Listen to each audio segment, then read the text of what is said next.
Sa ngalan ng Ama, ng Anak at ng Espiritu Santo. Amen. Mapagmahal na Panginoon, maraming salamat po sa aming Panginoong Hesus na nag-alay ng kanyang buhay para sa amin. Kami na hindi karapat-dapat iligtas, kami na hindi karapat-dapat kaawaan, kami na hindi karapat-dapat mahalin, ay minarapat niyang iligtas, tubusin, mahalin at kaawaan.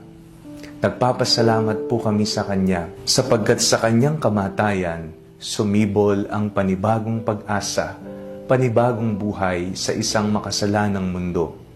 Dakila ang iyong pagmamahal, Ama, at ito'y nakita namin sa iyong anak na naparito, hindi para paglingkuran, kundi para maglingkod sa amin, at ang ialay ang kanyang buhay para sa kanyang mga kaibigan. Dakila ka, Panginoon, sambahin ang ngalan mo, magpakailanman. Amen.